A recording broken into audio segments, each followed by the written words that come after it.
Right here, Ryan, front right.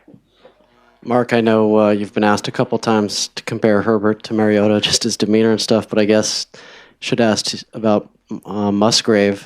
Can you talk about Justin's performance and tying the record that Musgrave had since '89 for yards in a game?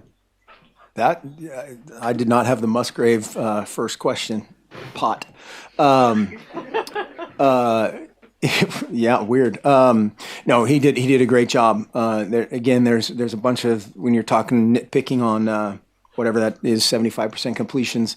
It's a good thing, but we had a couple plays that were there that he'll kick himself about, but he's just kind of going out there and having fun and playing, and the guys have certainly rallied around him. Bill Musgrave was a stud, and now is a great coach, and so I think we'll have to push that back a little bit on the comparison for Marcus or Bill or Doug or any other Musgrave.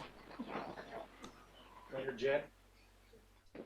Coach, can you talk about the defense and the takeaways they had tonight? Yeah, I mean, obviously the huge play was Lana there right before halftime, getting that play contributed by those guys, or part of that due to the guys up front creating some pressure. But it was big to get off that schneid. I didn't even know that was, what is it, 14? You guys know these stats better than I do. 14 quarters of no picks, and we hit ourselves in the chest a couple times last week and on plays that could swing the game, and it happened, and so that's a huge deal.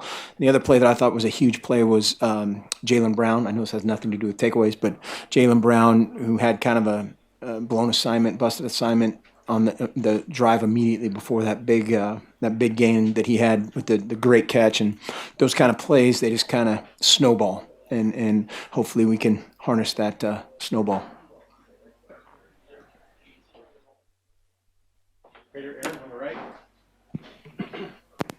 There's a lot of talk this week about Herbert dealing with ASU's pressure and bringing all sorts of eclectic blitzes and stuff like that, but he appeared to be completely in command at a senior level. Like, what about him gives him the ability to not be rattled by anything a defense seems to do to him?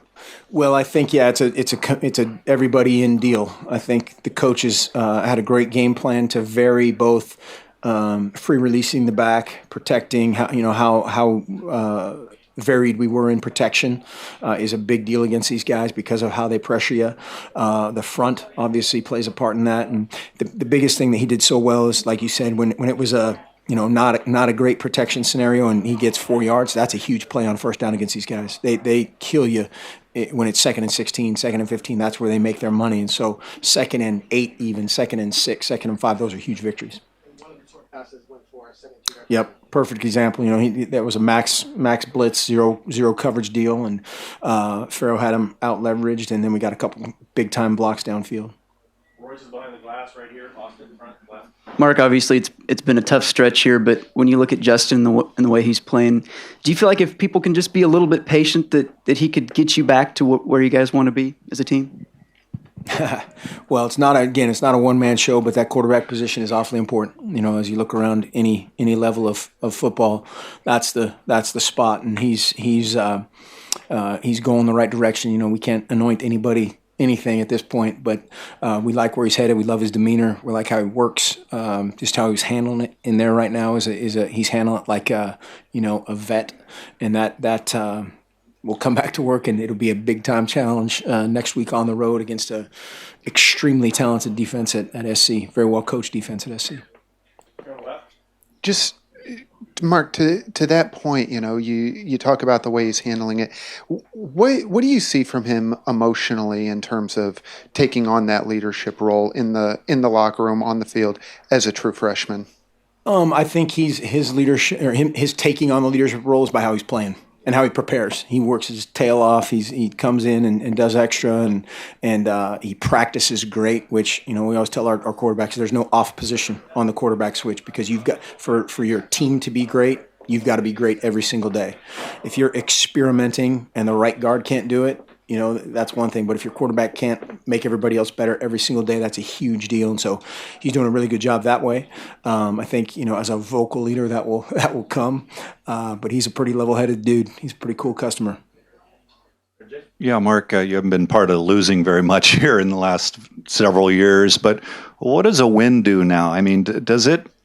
I got to believe with young players, it would really embolden their confidence. You said a tough matchup next week, and all games are different. But just the confidence factor? No question. Huge. And that's one thing guys need to be, they're sitting with their Xbox for 10 years and hitting reset whenever they're behind, hit reset, hit restart, power this, and it's just easy. Or you're told you're the greatest player ever in the history of the world for 5 years, and then you get kicked around a little bit. And so to see that result, that tangible evidence of how hard these guys have worked and how they've stuck together, certainly is a big deal. Now we have to put it together next week, and the approach doesn't change. The approach doesn't change at all to how we do things. We'll nitpick everything and go back through and improve. I have Coach Neal in the back. Coach Neal's in the back. Who's he gonna?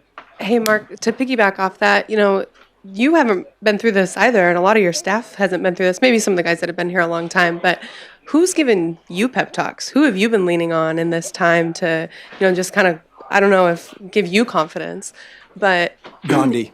What? Gandhi. Tremendous motivator.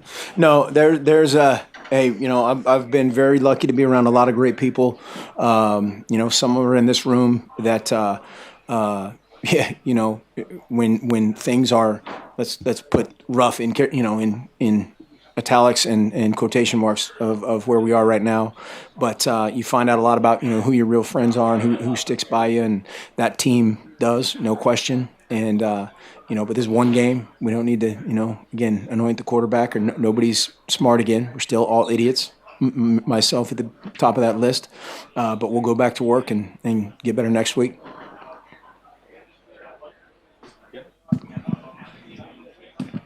Clearly, you guys won the game, Mark, and TBJ had a long run. You guys made tons of big plays. But can you sort of talk about Royce there? I mean, he made some plays, some first downs for you, but he was also getting stopped at the line a little bit. And I don't know if that's so much blocking, or can you get a push on his feet, or is there something that he's just slowed with injury-wise? That's not Royce.